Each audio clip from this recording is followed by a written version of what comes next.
Hi friends, welcome back to my channel. ನಾನಿವತ್ತು ಬಾಳೆಹಣ್ಣಿಂದ ಬರ್ಫಿನ ಮಾಡ್ಕೊಳ್ಳೋದು ಹೇಗೆ ಅಂತ ಸಿಂಪಲ್ ಆಗಿ ಒಂದು 10-15 ನಿಮಿಷದಲ್ಲೇ ತೋರಿಸ್ಕೊಡ್ತಿದ್ದೀನಿ. ಎರಡೇ ಎರಡು ಬಾಳೆಹಣ್ಣು ಇದ್ರೆ ಸಾಕು, ಈ ರೀತಿ ಸ್ವೀಟ್ ರೆಸಿಪಿನ ಈಸಿಯಾಗಿ ಮನೆಯಲ್ಲೇನೆ ಮಾಡ್ಕೊಬಹುದು.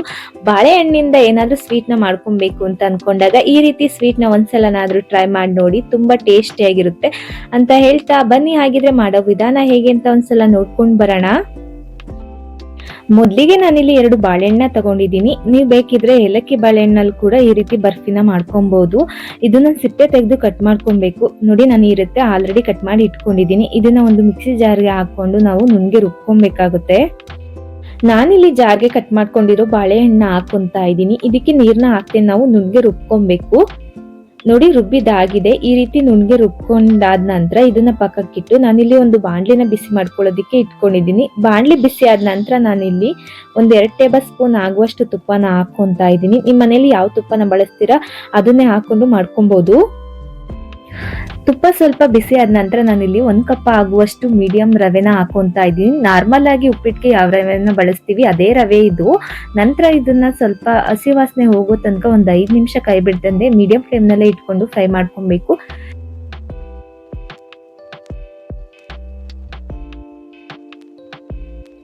ತುಂಬಾ ಫ್ರೈ ಮಾಡ್ಕೊಳ್ಳೋದೇನು ಅವಶ್ಯಕತೆ ಇರಲ್ಲ. ಒಂದ್ 2-3 ನಿಮಿಷ ಈ ರೀತಿಲಿ ತುಪ್ಪದಲ್ಲಿ ಫ್ರೈ ಮಾಡ್ಕೊಂಡ್ರೆ ಸಾಕು. ನೋಡಿ, ಇದಾಗಿದೆ, ಇಷ್ಟು ಮಾಡ್ಕೊಂಡ್ರೆ ಸಾಕು. ಇದನ್ನೆಲ್ಲ ತೆಗೆದು ನಾವು ಒಂದು ಪ್ಲೇಟ್ಗೆ ಹಾಕೊಬೇಕು. ನಂತರ ಅದೇ ಬಾಣ್ಲಿಗೆ 1 ಕಪ್ ಆಗುವಷ್ಟು ನೀರ್ನ ಹಾಕೊಂತಾ ಇದ್ದೀನಿ. ಯಾವ ಕಪ್ ನಲ್ಲಿ ರವೆನ ಹಾಕೊಂಡಿದ್ವೋ ಅದೇ ಕಪ್ ನ ಅಳತೆಯಲ್ಲಿ ನೀರ್ನ ಹಾಕೊಂತಾ ಇದ್ದೀನಿ. ನಂತರ 1 ಕಪ್ ಹಾಲನ್ನು ಕೂಡ ಸೇರಿಸ್ಕೊಂತಾ ಇದ್ದೀನಿ. ನಾವು ಯಾವ ಕಪ್ ನಲ್ಲಿ ರವೆ ಮತ್ತೆ ನೀರ್ನ ಹಾಕೊಂಡಿದ್ವೋ ಅದೇ ಕಪ್ ನಲ್ಲಿ ಹಾಲನ್ನು ಕೂಡ ಸೇರಿಸ್ಕೊಂತಾ ಇದ್ದೀನಿ. 1 ಕಪ್ ಆಗುವಷ್ಟು ಹಾಲು ಚೆನ್ನಾಗಿ ಒಂದ್ ಕುದಿ ಬರ್ಬೇಕು. ಅಲ್ಲಿ ತನಕ ನಾವು ಹಾಲನ್ನ ಕಾಯಿಸ್ಕೊಬೇಕಾಗುತ್ತೆ. ಹಾಲನ್ನ ತುಂಬಾ ಕುದಿಸ್ಕೊಳ್ಳೋದೇನ್ ಬೇಡ. ನೋಡಿ, ಈ ರೀತಿ 1 ಕುದಿ ಬಂದ ನಂತರ ಇದಕ್ಕೆ ಮೊದಲೇ ಫ್ರೈ ಮಾಡಿ ಇಟ್ಕೊಂಡಿರೋ ರವೆನ ಹಾಕೊಂತಾ ಇದೀನಿ.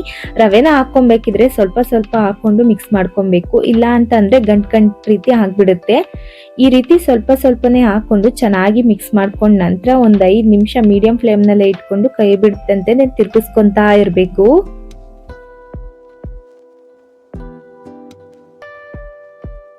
ರವೆ ಸ್ವಲ್ಪ ಸ್ವಲ್ಪನೇ ಗಟ್ಟಿ ಬರ್ತಿದೆ ಅಂತ ಅಂದಾಗ ನಾವು ಮೊದಲೇ ರುಬ್ಬಿಟ್ಕೊಂಡಿರೋ ಬಾಳೆಹಣ್ಣಿನ ಪೇಸ್ಟ್ ಏನಿದೆ ಅದನ್ನು ಕೂಡ ಹಾಕೊಂಡು ನಂತರ ನಿಧಾನಕ್ಕೆ ಎಲ್ಲಾನು ಚೆನ್ನಾಗಿ ಮಿಕ್ಸ್ ಮಾಡ್ಕೊಬೇಕು. ಬಾಳೆಹಣ್ಣಿನ ಮಿಶ್ರಣ ಎಲ್ಲ ಚೆನ್ನಾಗಿ ಮಿಕ್ಸ್ ಆಗೋ ತನಕ ಮಿಕ್ಸ್ ಮಾಡ್ಕೊಬೇಕು. ನಂತರ ನಾನಿಲ್ಲಿ ಇದಕ್ಕೆ ಒಂದು ಚಿಟಿಕೆ ಆಗುವಷ್ಟು ಫುಡ್ ಕಲರ್ನ ಹಾಕೊಂಡು ಮಿಕ್ಸ್ ಮಾಡ್ಕೊಂತಾ ಇದ್ದೀನಿ.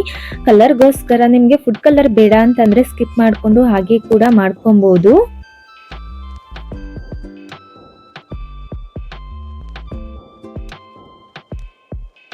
ಈ ರೀತಿ ಫುಡ್ ಕಲರ್ ಎಲ್ಲ ಮಿಕ್ಸ್ ಆಗೋ ತನಕ ಚೆನ್ನಾಗಿ ಒಂದ್ಸಲ ಮಿಕ್ಸ್ ಮಾಡ್ಕೊಂಡು ಆದ ನಂತರ ನಾನಿಲ್ಲಿ 1 ಕಪ್ ಆಗುವಷ್ಟು ಸಕ್ಕರೆನ ಹಾಕೊಂತಾ ಇದ್ದೀನಿ. ಯಾವ ಕಪ್ ನಲ್ಲಿ ರವೆನ ತಗೊಂತೀವೋ ಅದೇ ಕಪ್ ನಲ್ಲಿ ನಾವು ಸಕ್ಕರೆ ಕೂಡ ತಗೊಬೇಕು. ಸಕ್ಕರೆ ಎಲ್ಲ ಚೆನ್ನಾಗಿ ಮಿಕ್ಸ್ ಆಗೋ ತನಕ ನಾವು ಈ ರೀತಿ ಕೈ ಬಿಡದಂತೆ ಮಿಕ್ಸ್ ಮಾಡ್ಕೊಬೇಕು. ಸ್ವೀಟ್ ಸ್ವಲ್ಪ ಜಾಸ್ತಿ ಬೇಕು ಅಂತ ಅನ್ನೋರು ಇನ್ನೊಂದು 1/4 ಕಪ್ ಆಗುವಷ್ಟು ಸಕ್ಕರೆನ ಸೇರಿಸ್ಕೊಂಡು ಮಾಡ್ಕೊಬಹುದು. ಸಕ್ಕರೆ ಕರಗಿ ಮತ್ತೆ ರವೆ ಮಿಶ್ರಣ ಏನಿದೆ ಅದು ತೆಳು ಅಂತ ಅನ್ಸೋಕೆ ಸ್ಟಾರ್ಟ್ ಆಗುತ್ತೆ. ಏನು ಆಗಲ್ಲ, ಇದೇ ರೀತಿ ಕೈ ಬಿಡದಂತೆ ನೀವು ಮೀಡಿಯಂ ಫ್ಲೇಮ್ ನಲ್ಲೇ ಇಟ್ಕೊಂಡು ಕುದಿಸ್ಕೊಂತ ಹೋದ್ರೆ ಬೇಗನೆ ಗಟ್ಟಿ ಬರುತ್ತೆ. ಸಕ್ಕರೆನ ಹಾಕೊಂಡ ನಂತರ ನಾವು 1-2 ನಿಮಿಷ ತನಕ ನಾವು ಕುದಿಸ್ಕೊಬೇಕಾಗುತ್ತೆ ಮೀಡಿಯಂ ಫ್ಲೇಮ್ ನಲ್ಲೇ ಇಟ್ಕೊಂಡು. ನೋಡಿ, ಇಷ್ಟು ಗಟ್ಟಿ ಬಂದ್ರೆ ಸಾಕು. ತುಂಬಾ ಗಟ್ಟಿ ಬರೋ ತನಕ ಎಲ್ಲ ಏನು ಕುದಿಸ್ಕೊಳ್ಳೋ ಅವಶ್ಯಕತೆ ಇಲ್ಲ. ಇದಾಗಿದೆ. ನಂತರ ಇದಕ್ಕೆ ನಾನಿಲ್ಲಿ 1 ಟೇಬಲ್ ಸ್ಪೂನ್ ತುಪ್ಪನ ಹಾಕೊಂತಾ ಇದ್ದೀನಿ. ತುಪ್ಪನ ಹಾಕೊಂಡು ಎಲ್ಲಾನು ಚೆನ್ನಾಗಿ ಒಂದ್ಸಲ ಮಿಕ್ಸ್ ಮಾಡ್ಕೊಬೇಕಾಗುತ್ತೆ. ಈ ಹಂತದಲ್ಲಿ ತುಪ್ಪನ ಸೇರಿಸೋದ್ರಿಂದ ಒಂದೊಳ್ಳೆ ಫ್ಲೇವರ್ ಕೊಡುತ್ತೆ ಬರ್ಫಿ. ಹಾಗೆ ತಿನ್ನೋದಕ್ಕೆ ತುಂಬಾನೇ ಟೇಸ್ಟಿ ಆಗಿರುತ್ತೆ. ತುಪ್ಪ ಬೇಡ, ಇಷ್ಟಪಡಲ್ಲ ಅಂತ ಅನ್ನೋರು ಬೆಣ್ಣೆ ಕೂಡ ಹಾಕೊಂಡು ಮಾಡ್ಕೊಬಹುದು. ನೋಡಿ ಯಾವ ರೀತಿ ಗಟ್ಟಿ ಬರ್ತಿದೆ ಅಂತ. ಇಷ್ಟು ಗಟ್ಟಿ ಬಂದ್ರೆ ಸಾಕು. ನಂತರ ಕೊನೆಯಲ್ಲಿ ನಾನು ಇದಕ್ಕೆ ಸ್ವಲ್ಪ 1/4 ಟೀ ಸ್ಪೂನ್ ಆಗುವಷ್ಟು ಏಲಕ್ಕಿ ಪುಡಿನ ಹಾಕೊಂತಾ ಇದ್ದೀನಿ ಫ್ಲೇವರ್ಗೋಸ್ಕರ. ಏಲಕ್ಕಿ ಪುಡಿನ ಹಾಕೊಂಡ ನಂತರ ಮತ್ತೊಂದ್ಸಲ ಚೆನ್ನಾಗಿ ಒಂದ್ಸಲ ಮಿಕ್ಸ್ ಮಾಡ್ಕೊಬೇಕು. ನೋಡಿ, ಈ ರೀತಿ ಮಿಕ್ಸ್ ಮಾಡ್ಕೊಂಡ್ರೆ ಸಾಕು. ಇದಾಗಿದೆ. ಇದನ್ನ ತಣ್ಣಗಾಗೋಕ್ಕಿಂತ ಮುಂಚೆ ನಾವು ಒಂದು ಪ್ಲೇಟ್ಗೆ ಟ್ರಾನ್ಸ್ಫರ್ ಮಾಡ್ಕೊಬೇಕಾಗುತ್ತೆ. ನಾನು ಮೊದಲೇ ಒಂದು ತಟ್ಟೆಗೆ ತುಪ್ಪನ ಸವರ್ಕೊಂಡು ಇಟ್ಕೊಂಡಿದ್ದೆ. ಈ ತಟ್ಟೆಗೆ ನಾನು ಇಲ್ಲಿ ಮಾಡಿಟ್ಕೊಂಡಿರೋ ಮಿಶ್ರಣ ಏನಿದೆ ಇದನ್ನೆಲ್ಲನೂ ನಾನು ಹಾಕೊಂತಾ ಇದ್ದೀನಿ. ಈ ರೀತಿ ಬರ್ಫಿ ಮಿಶ್ರಣ ಏನಿದೆ ಇದನ್ನ ನಾವು ತಣ್ಣಗಾಗೋಕ್ಕಿಂತ ಮುಂಚೆನೆ ನಾವು ಒಂದು ಪ್ಲೇಟ್ಗೆ ಅಥವಾ ತಟ್ಟೆಗೆ ಹಾಕೊಂಡು ನಾವು ಇದನ್ನ ಸೆಟ್ ಮಾಡ್ಕೊಬೇಕಾಗುತ್ತೆ. ಇಲ್ಲ ಅಂದ್ರೆ ಮಾಡಿಟ್ಟು ಪಾತ್ರೆಯಲ್ಲಿ ಇದು ಬೇಗನೆ ಗಟ್ಟಿ ಬರೋಕ್ ಸ್ಟಾರ್ಟ್ ಆಗುತ್ತೆ. ಈ ರೀತಿ ತಟ್ಟೆಗೆ ಹಾಕೊಂಡ ನಂತರ ಎಲ್ಲಾನು ನಾವು ಈ ರೀತಿ ಸುತ್ತ ಸ್ಪ್ರೆಡ್ ಮಾಡ್ಕೊಬೇಕು. ನಂತರ ನಾವು ಕೈಯಿಂದ ಚೆನ್ನಾಗಿ ಈ ರೀತಿ ಸ್ವಲ್ಪ ಸಮ ಮಾಡ್ಕೊಂಡು ತಟ್ಟಿ ಬಿಟ್ರೆ ಆಯ್ತು. ಇದನ್ನ ಒಂದು 10-15 ನಿಮಿಷ ತಣ್ಣಗಾಗೋಕೆ ಬಿಡಬೇಕು. ಫ್ರಿಡ್ಜ್ನಲ್ಲಿ ಇಡೋದೇನು ಬೇಡ, ಹೊರಗಡೆನೆ ಒಂದು 10-15 ನಿಮಿಷ ಇಟ್ಟರೆ ಸಾಕು.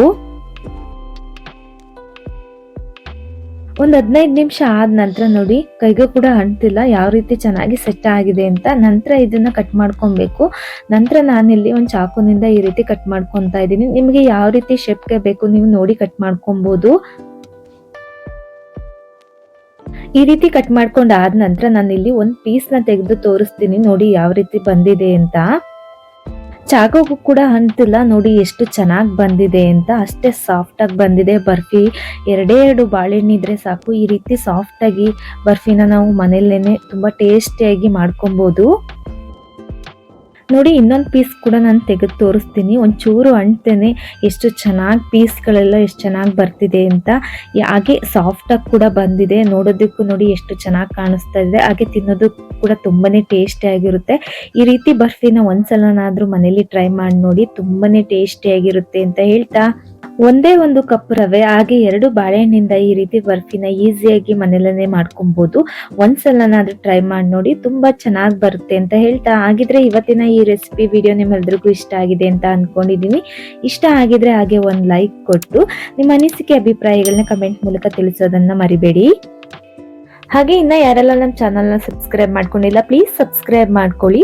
ಹಾಗೆ ಸಿಗೋಣ ಮತ್ತೊಂದು ಡಿಫ್ರೆಂಟ್ ರೆಸಿಪಿ ಜೊತೆ ಅಂತ ಹೇಳ್ತಾ, ಥ್ಯಾಂಕ್ಸ್ ಫಾರ್ ದ ವಾಚಿಂಗ್.